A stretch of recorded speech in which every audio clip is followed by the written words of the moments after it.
하나님께서는 백성과의 거룩한 관계를 위해 세세한 규례를 주십니다. 레위기 9장부터 15장까지는 그 중심에 있는 거룩과 정결에 대한 이야기입니다. 모세는 여호와의 명령을 따라 아론과 그의 아들들을 회막 앞에 세웁니다. 물로 그들을 씻기고 거룩한 제사장 복장을 입히며 위임 제사를 준비합니다.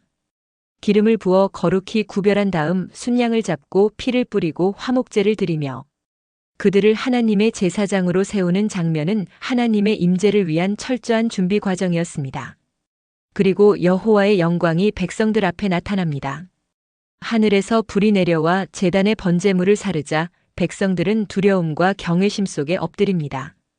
그러나 다음 순간 비극이 발생합니다. 아론의 아들 나답과 아비후는 하나님께서 명하지 않은 불을 분향하다가 여호와 앞에서 죽임을 당합니다. 하나님의 거룩함 앞에서는 인간의 자의적 행위가 얼마나 위험한지를 보여줍니다. 하나님은 아론에게 명령하십니다. 포도주나 독주를 마시고는 회막에 들어오지 말라. 거룩과 속됨, 정함과 부정을 분별하라.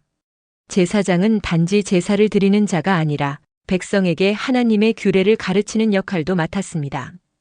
그리고 이어지는 정결 규례는 인간 삶의 전 영역에서 하나님 앞에서 어떻게 살아야 하는가에 대한 깊은 질문을 던집니다. 레위기 11장 정한 음식과 부정한 음식이 구별됩니다. 굽이 갈라지고 색임질하는 짐승은 먹을 수 있지만 돼지처럼 조건이 하나라도 부족한 동물은 부정합니다. 물고기 중에는 지느러미와 비늘이 있어야 정하고 날짐승과 곤충도 종류에 따라 먹을 수 있는 것과 없는 것이 정해집니다. 이 모든 규례는 단순한 식단 규제가 아닙니다. 이스라엘 백성의 일상까지 거룩함으로 구별하고자 하는 하나님의 깊은 뜻이 담겨 있습니다. 레위기 12장에서는 여인의 출산과 정결 기간에 대해 다룹니다. 아들을 낳으면 7일 동안, 딸을 낳으면 14일 동안 부정하며 그 후 정결해지기까지 일정한 기간이 필요합니다. 정결 기간 후에는 번제와 속죄제를 드려야 합니다. 이것은 생명의 출산조차도 하나님 앞에서 정결하게 구별되어야 함을 보여줍니다. 그리고 레위기 13장과 14장은 피부병, 곧 문둥병으로 알려진 질병에 대한 규례입니다. 이 병은 단순한 신체 질환이 아니라 공동체 안에서의 거룩과 부정, 격리와 회복을 상징적으로 보여줍니다. 병든 자는 제사장에게 가서 진찰을 받고 부정할 경우 진 밖에서 살아야 합니다. 병이 낫고 제사장에게 다시 검사를 받은 후에야 제사를 통해 정결함을 인정받고 공동체로 돌아올 수 있습니다. 특히 정결 의식은 매우 상징적입니다. 살아있는 새 한 마리는 죽고 또 다른 한 마리는 들판에 놓여납니다. 이것은 속죄와 자유, 죽음과 회복을 동시에 보여주는 강력한 이미지입니다.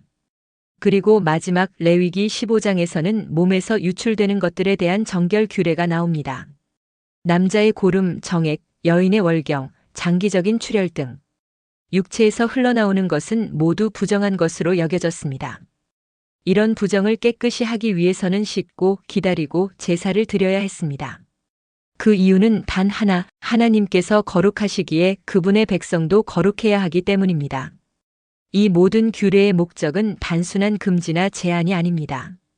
하나님은 이렇게 말씀하십니다. 나는 거룩하니 너희도 거룩할지어다. 정결은 하나님의 임재를 위한 준비입니다. 거룩은 하나님의 백성답게 살아가는 태도입니다. 레위기 8장부터 15장까지는 제사장과 백성 모두가 하나님 앞에서 정결하고 구별된 존재로 서기 위한 훈련입니다. 그리고 이것은 오늘을 사는 우리에게도 동일한 도전을 던집니다.